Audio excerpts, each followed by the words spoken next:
Hello and welcome to another edition.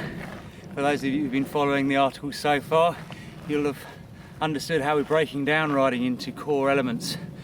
These elements today we're going to apply to cornering. Cornering is when a lot of people lose a lot of speed, a lot of their flow, and end up having to pedal hard out of them to maintain any form of continual speed. We've identified that there are three tiers of elements: the personal, you and your equipment; the psychological, which we looked at in an earlier article; and the 8 physical elements. All of those apply in cornering, and the more you get out of each element, the faster and smoother you're going to corner. Although all of the tiers and all of the elements play a part, at the top, you and your equipment, a lot of people worry very much first thing.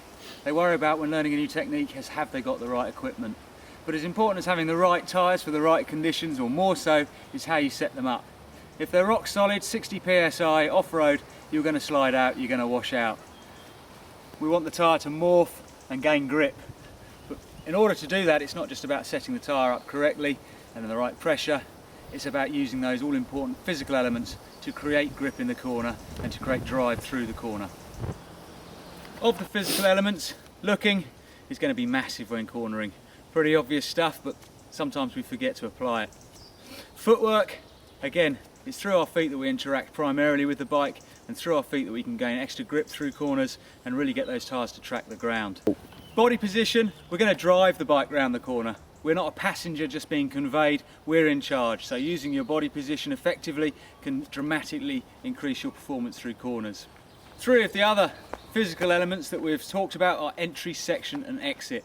And that's how we break down any section of trail and work out how we're going to ride it, when we're going to do things. Very, very important when it comes to cornering is how you break the corner up into an entry, a section and an exit. And that'll give you your format of when to do what. The 2 final elements are speed control and energy management. As you get more advanced in your riding and your technique improves, you're going to certainly use more in the way of energy management and start pumping through corners.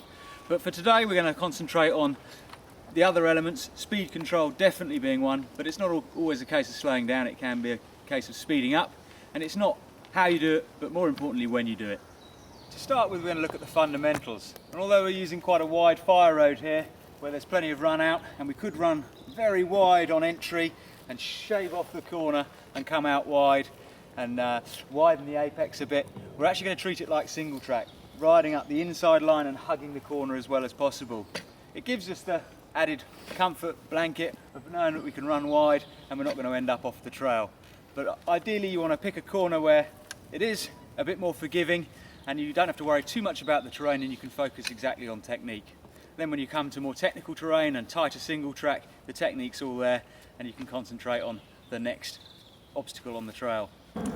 Even as I'm approaching, although I can't see the angle of the corner and how tight it is, the surface of the trail and exactly how tight it is, I can start to build up a picture. In this case I can actually look through the trees, and whilst I'm standing up in my core cruising position, by the time I get to here I can actually see the trail surface around the exit. So I can start to judge just exactly how tight that corner is and where I need how much speed control I need to do and when I need to do it. Ultimately I'm looking for the exit point. Where am I going to? I need to fill the bike with information about what it needs to be doing to get where it needs to go. If I'm looking there, I'm telling the bike where it is. It knows that already and I know that already. I need to focus on where next. In that way I can start to drive the bike through to that point. So as I approach the corner, my head will turn and I'm looking through the corner, not into it. Very importantly, looking for the exit. I'll turn my head to the exit point and then it's a case of thinking about the body position. If as I round the corner I start to look wide at how far I'm drifting, no prizes for guessing what's going to happen. I'm going to end up drifting wide. If I get drawn into the trail surface looking at individual bumps and lumps, again I'm not going to be projecting ahead of the bike. I'm not going to be giving the bike the necessary information to drive it through that corner nice and smoothly. So look through the corner, not into it. Project to where you want to go next. It's always next, next, next if you want to carry speed. Footwork and cornering, your feet, we've already established, are your primary point of contact with the bike. It's through them that you predominantly drive the bike. As we're cruising down trail, we ride with a level pedal, 50-50, weight spread evenly through both feet, heels dropped, pushing through the bike. That's great for going in a straight line, but as the bike starts to lean, Centrifugal force has a tendency to make the bike slide. We're going to use our feet to stop that slide occurring and load the centre line with plenty of weight. So as I enter a corner, my outside foot goes down and I stand on it, and as I go through the corner with my heel drop pushing down through my legs, I'm actually going to slide slightly back on the bike and drive the back wheel around the corner as well as the front. We start slightly at the front and work our way slightly to the back. People talk about inside foot up for clearance. Well, it's very rare that I'm that low in a corner. Actually, the inside foot being up is just a byproduct of having your outside foot down. Think about putting your outside foot down, not about getting your inside foot up. So by placing my outside foot down when the bike leans to corner, I'm pushing down through the centre line of the tyres, stopping any sideways slide and really gaining some traction.